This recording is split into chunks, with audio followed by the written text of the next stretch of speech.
اب عام طور پہ بھی ہمارے یہاں یہ دیکھا گیا ہے، بلکہ میں نے اہل حدیثوں میں نے یہ چیز دیکھی ہے کہ کسی مسئلے کو لے کر آتے ہیں کسی اہل حدیث عالم کے پاس اور اس سے پوچھتے ہیں، اور وہ پوچھ کے وہ جواب دے دیتا ہے اور اس کو تسلیم کر لیتے ہیں، تو یہ تقلید نہیں ہے، اس نے تو کوئی دلیل نہیں دی۔ ہاں، اگر کوئی اہل حدیث عالم ایسا کرتا ہے، دلیل نہیں دیتا، اور کوئی اہل حدیث عام فرد دلیل کا مطالبہ نہیں کرتا، تو یہ غلط کرتا ہے، ہم کب اس کو نہیں صحیح شیخ، کریں ایک اعتبار ہوتا ہے نا، مجھے پتا ہے صدیق رضا صاحب جو ہیں گے؟ قرآن و حدیث کے علاوہ کوئی بات ہی نہیں کرتے۔ اب میں نے دینی ان سے سوال کیا ہے اور ان کا عقیدہ بھی ایسا ہے کہ بھائی قرآن و حدیث کے مطابق ہی بتائیں گے۔ اب لیکن میں نے سوال کیا، انہوں نے جواب دیا ہے، تو مجھے پتا ہے قرآن و حدیث کے مطابق ہی دیا ہوگا۔ اللہ تعالیٰ نے آپ کو کس بات کا حکم دیا؟ کیا آپ نے نازل شدہ دین کی پیروی کرنی؟ جی جی یا اپنے گمان کی؟ یہ تو آپ کا گمان ہے جی نا، جی یہ تو آپ کا گمان ہے، یا آپ کا ذہن ہے کہ جی یہ تو قرآن و حدیث سے ہی بات کرتے ہیں۔ کیا صحیح۔ صدیق رضا سے غلطی نہیں ہو سکتی؟ معصوم ہے، فرشتہ ہے۔ مطلب آپ اہل حدیث جو اسٹوڈنٹ ہیں، جو جو اہل حدیث مکتبہ فکر سے جن کا تعلق ہے، ان کو میں بھی ان کو یہی کہوں آپ گا یہ کہ آپ کہتے دلیل ہیں کہ طلب اگر کریں، اپنے کسی عالم سے ہی پوچھیں تو دلیل پوچھیں؟ پوچھیں، بالکل پوچھیں۔ تو شیخ یہ جو دیکھیں نا، تقلید چل رہی ہے ہمارے معاشرے میں، جو کہ بڑے بڑے عالموں کے جو چار نام ہیں، میں نے تو یہی دیکھا ہے، اہل حدیث تو جب بھی سوال پوچھتے ہیں یہ کہتے ہیں کہ شیخ یہ بتائیے گا قرآن و حدیث کی روشنی میں دلیل طلب کرتے ہیں۔ میں نے تو تو نہیں عام طور دیکھا، پہ لوگ نہیں بھی کرتے، میں ان کی بات کر رہا ہوں جو لوگ نہیں کرتے۔ ایسے لوگ کم ہوں گے میں نے الحمدللہ۔ پروگرام ریکارڈ کیا، میرا اتفاق جو پڑا ہے، زیادہ تر لوگ ایسے ہی سوال کر لیتے ہیں کہ قاری صاحب یہ بتائیے، قاری صاحب وہ بتائیے، جواب دے دیا، قاری صاحب نے بھی دلیل نہیں دی اور سننے والے نے بھی نہیں پوچھا، کیونکہ دلیل پتہ دینی ہے چاہیے، دلیل دلیل دینی دینی چاہیے۔ چاہیے، بالکل۔ مطلب اور یہ سلسلہ جس طریقے سے آپ دیکھ رہے ہیں کہ چل رہا ہے ہمارے یہاں رائج ہے کہ بنا دلیل کے سب کچھ چل رہا ہے، تو پھر اور ہم میں اور وہ ان میں فرق نہیں رہے گا نا، اگر ہم بھی بغیر دلیل کے فتوے دینے لگے اور ہماری عوام بھی بغیر دلیل کے فتوے ایکسیپٹ کرنے لگی، تو یہ تو تقلید ہے اچھا واقعی۔ جیسے یہ جو چار امام تقلید ہیں، کہتے ہی اس کو بغیر دلیل کے کسی کی بات ماننا۔ جی ان چاروں اماموں میں مختلف تو ڈیفرنس تو ہے، ان سارے اماموں میں امام ابو حنیفہ کا طریقہ مختلف ہے اور دوسرے جو امام ہیں ان کے طریقے مختلف ہیں۔ آپ کو کیا لگتا ہے ان چاروں اماموں میں سب سے زیادہ حق پر یا سب سے زیادہ قرآن و حدیث کے مطابق عمل کس کا تھا؟ دیکھیں، میری نزدیک چاروں ائمہ قرآن و حدیث کی پیروی کرنے والے تھے، اور سبھی قرآن و حدیث کو اہمیت دینے والے تھے، اور ان کا منہج قرآن و سنت تھا، اس کے علاوہ کچھ نہیں تھا۔ ان کا منہج قرآن و سنت تھا۔ اگر وہ اجماع کی بات کرتے ہیں تو اس کی دلیل قرآن و سنت سے ثابت ہے۔ اگر وہ اجتہاد کی بات کرتے ہیں اور انہوں نے وضاحت کر دی کہ ہماری رائے صحیح بھی ہو سکتی ہے، غلط بھی ہو سکتی ہے، سبھی نے یہ بات وعدے کر دی۔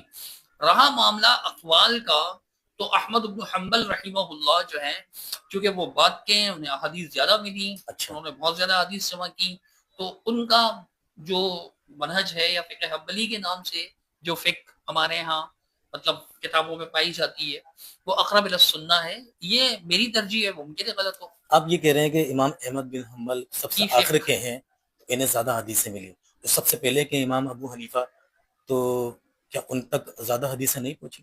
دیکھیں میں آپ کو ایک بات بتاتا ہوں، ضروری نہیں ہے کہ پہلے کا ایک شخص ہو، پہلے کا ایک شخص ہو اور وہ جو سر ہے نا، یہ جو سوال میرے ذہن میں گھوم رہے ہیں جو میں آپ سے نہیں کر رہا مطلب ہوں، یہ میں علماء کرام کے منہ یہ سے سن ہمارے چکا ہوں۔ مفروضے ہیں، یہ ہمارے مفروضے ہیں۔ اچھا، مثال کے طور پر میرا ایک دوست ہے، میرا ایک دوست ہے 96 سے میرے ساتھ ہے۔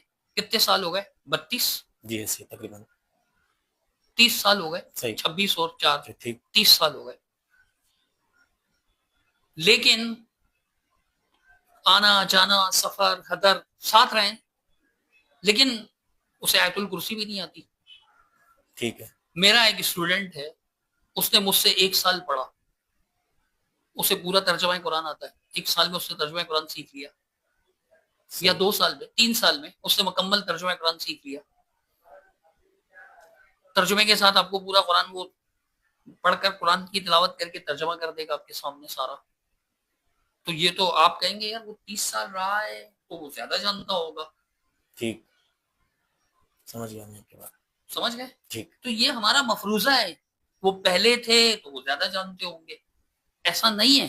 اچھا ایک چیز میری بھی سمجھ میں نہیں آتی جو میں ابھی بولتے ہیں آپ سے آپ، سوال کر رہا ہوں کہ یہ جو اماموں کی جو تقلید کی جاتی ہے، اگر آپ سے یہ سوال بنتا نہیں، کوئی دیوبندی عالم ہوتا تو انہی سے ان پوچھے تو سے زیادہ پوچھتا، بہتر رہے گا۔ لیکن میں ایسے ہی پوچھ رہا ہوں کہ جو ان کی جو تعلیمات ہیں جو ان اماموں کی اور ان کے اوپر جو لوگ چل رہے ہیں، کیا یہ بھی سند کے ساتھ موجود ہے؟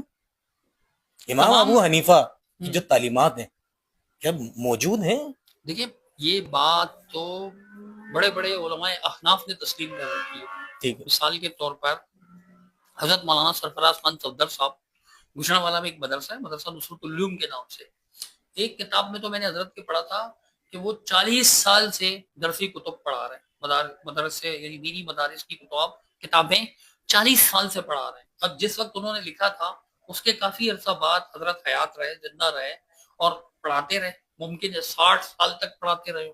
ٹھیک. ان کی کتاب ہے احسن الکلام کے نام سے. اس میں انہوں نے لکھا ہے کہ یاد رکھیے فقہ حنفیہ کی ہر جزئی یعنی ہر جز امام ابو حنیفہ کی بیان کردہ نہیں ہے. وہ مانتے ہیں کہ اچھا.